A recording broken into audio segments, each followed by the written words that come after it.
Hello, my friends, Evolutionary Energy Arts family. So, guys, let's start over in Italy where we have an earthquake. It's not huge, but yet an estimated 1.1 million people are said to have felt it. And so it was a 4.6. And part of it with this is we've been kind of waiting, many people that watch quakes have been kind of waiting to watch all that Greek energy go on up into Italy. As we still are seeing a lot of quakes in Greece. And so this one, this 4.6, hit on the northeast coast of Italy near Venice. And Venice, as you know, is still fighting flooding, and they're fighting a losing battle.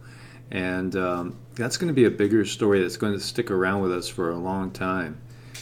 Witnesses and residents said they heard a roar that struck about 52 kilometers from the town of Ravenna. And it was very short and intense and was strong enough to move furniture. So we have this going on. And you know, if you check the USGS, you wouldn't even know that quake exists because they don't even list it. And they don't list a lot. As I've also gotten in from a Canadian subscriber, just showing me that there's been like 30 to 40 quakes in Canada along the St. Lawrence River that they haven't even showed one of them. So, I mean, that is typical USGS, and, we know, how unreliable they are, but you can see the three quakes over here, and they are showing in Greece still, and they're still significant, 4.4, 4.6, 4.9. There's still activity transferring there, and it should be moving on up through Italy. And when we go over to, this is the RSOE EDIS, and here you could actually see there's quite a few more quakes. They're not listing any of the smaller ones on the USGS. So actually we could see here there's probably a good dozen or more quakes in through Greece right now. 3 larger ones and many smaller ones. And then we see some like over here off the island of Sicily, and another one, and another one. And then we see the one that they're not showing on the USGS, but that was in the article of 4.5 they're listing it at. And again, at 10 kilometers, which is your typical depth. This is kind of interesting site. I've showed this to you guys in the past. It's been a little while. You can see there's a little small quake over here in Switzerland. It's only magnitude 2. Because they list other things besides that. They show a lot of things going on. See, we see like quakes over here we don't really see listed in USGS again. Turkey, on into Syria, Iraq, Georgia. And then they do have other things listed as well. A vehicle accident even, and then of course down here we're looking at the hurricane that went across, and it's still actually hurricane strength. Gaja. And heading now over towards Somalia. So it's a nice little site. There's one down below it. Butra, tropical storm, tropical depression over here. And you can see all these little biohazard signs. As that's an epidemic going on, epidemic hazard. So this is a great site for you guys that like to keep track of this. I mean, like, look at all these quakes along New Zealand. Look at all those quakes. So there's lots of activity. Small, granted, they are small. But this gives you a little bit more detail, and a lot of times it'll cover the smaller stuff that we won't see from the USGS, and the stuff the USGS wants to keep hidden as well. Now we have flash floods hitting a Turkish resort town, and look at that. That tore up roads there. Heavy downpours. This is in the Aegean resort town of Bodrum, damaging houses, businesses, and dragging cars into the sea. Scary stuff, And we had the case of some cars and some flash floods before being found later like 200 yards off of the shore, and under 20, 30 feet of water. Everybody's got to really be aware of these things. Be extra careful. The times we live in, they are different. So we have upcoming rain. That's going to be a concern, and this is going to be for, of course, all the burn areas. And when we don't have the trees there supporting the soil anymore, in West California, then you're going to have the chance for a lot more mudslides and just havoc. And so that is coming because the rains are coming. And the fires are still going on, and as we reported yesterday, there's over 1,000 people missing. The death toll keeps climbing, and it's a very sad situation over there. Never in the memory of man has there been a case of floods of the magnitude that we're seeing right now in Saudi Arabia. And so the desert regions are getting pounded and flooded, and you could put a boat in the desert right now. So yes, we are back to the times of Noah, apparently. And as it says here, floods in the lands of the Arabs are a sign of the end times, if I recall, according to this author from Strange Sounds. And, but we got to remember the end times is the end of an age, the beginning of another age. And so just like when we've talked about the 2012 Mayan thing, it wasn't like the world was just going to boom, end on December 21st, 2012. Our consciousness shifted, and so things changed permanently. That whole time frame is basically gone. The age is gone, the new one's dawning. We're in a transition period right now. And you know what? At the end of this, we might see beautiful forests covering desert areas. As you see these two men leading camels that they found wandering in the floods, and there's videos for you guys to check out here too. It's pretty incredible what we're witnessing all around the world. This is disconcerting. A bald eagle, a red-tailed hawk, and dozens of birds dropped dead from the sky in Hillsboro, Oregon. Oregon. Okay, I got it. I remembered. I've been saying Oregon all my life as, we people from New England don't know how to say Oregon. And I'm from New England originally, and we say a lot of things very odd and unusual up there as well. But anyway, so these unfortunately dropped dead right out of the sky. No obvious signs of death. And I forgot to include it, but there was a case like this also that happened right where they were just putting up 5G cell towers. And I forgot to include it in this video. I had it lined up, and it was the most bizarre thing. Everything just shut off on me. Not the whole computer, but my whole lineup I had all set to make a video just disappeared. And I was listening to some interesting info. You guys are doing such a great job introducing me to all these new channels that are touching on topics that I'm touching on. And I'm one person, and basically have my head, my nose to the grindstone all the time. So it's wonderful that you guys are sharing. Hey, what about this? Hey, what about that? Because when we start to piece these things together, and you start getting all these different YouTube channels all coming at things maybe from a slightly different angle, but you put it together, then you really can see a bigger picture emerge. And I just want to thank you guys for giving me those recommendations, because I've discovered some really fascinating people out there.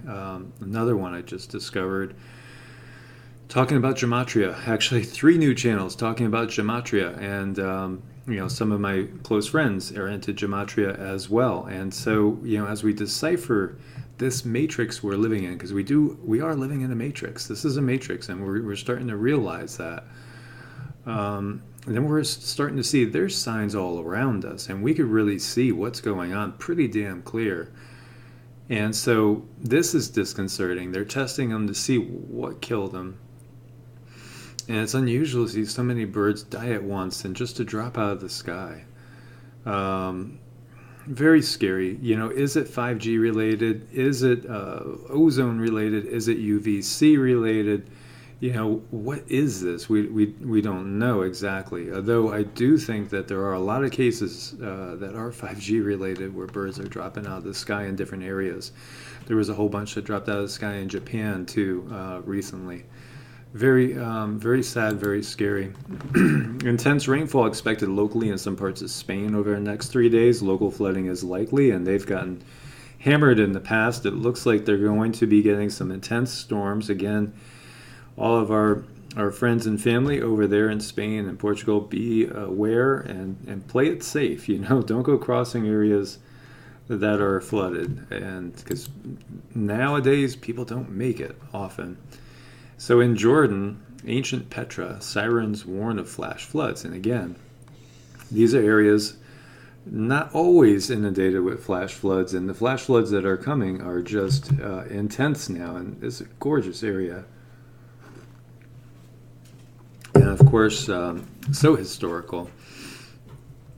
And so, again, more areas to be aware of the dangers of water that we wouldn't have had to worry about in times past as much.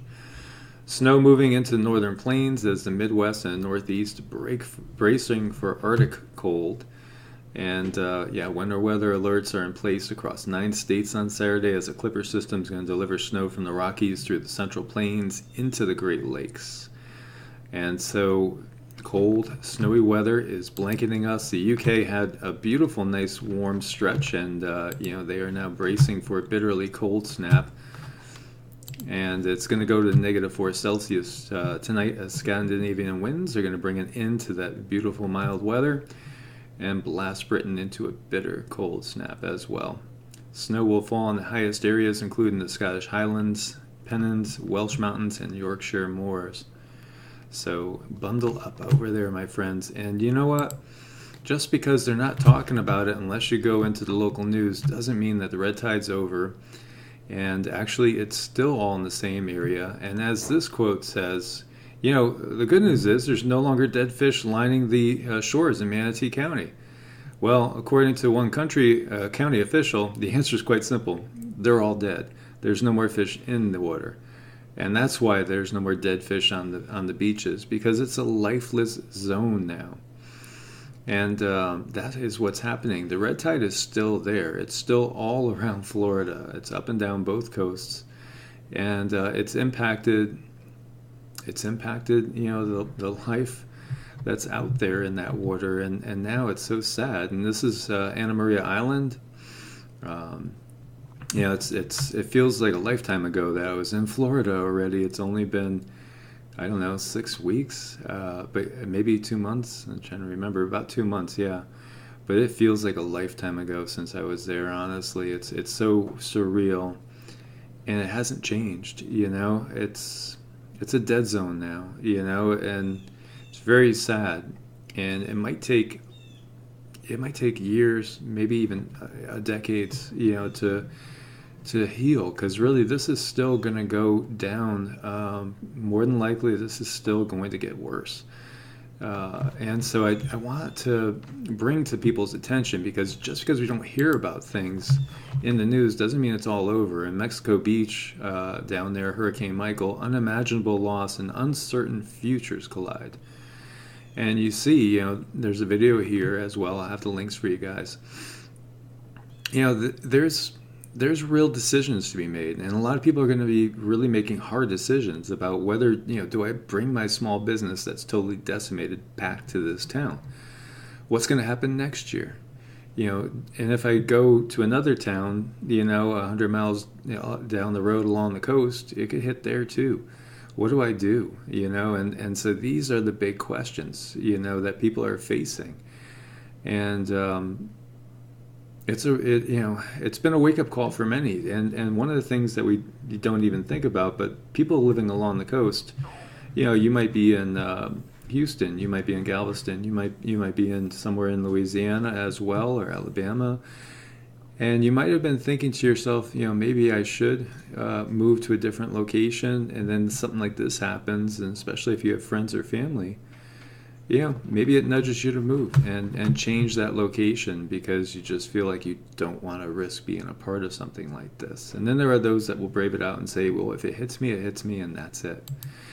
But let's not forget the animals as well. We have 53 kittens displaced by Hurricane Michael, hoping to find forever homes in Minnesota.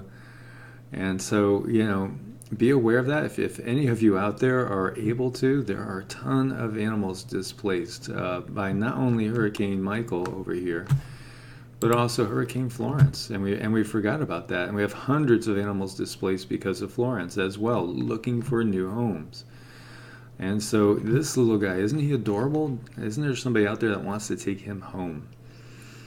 And a lot of beautiful, wonderful people have sheltered animals, during these emergencies, taking them in for adoption and to, give them a place to live while they've tried to find a permanent home for them. So there are so many animals now that are in need of homes.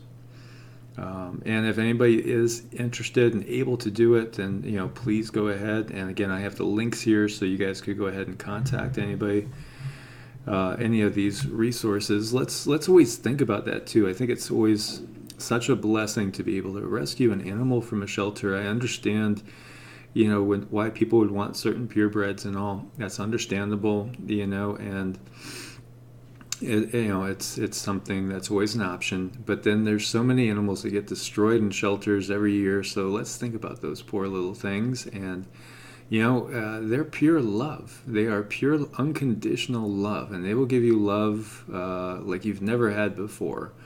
So just think about all the animals all around the world that are getting displaced as well in all these events that we are seeing.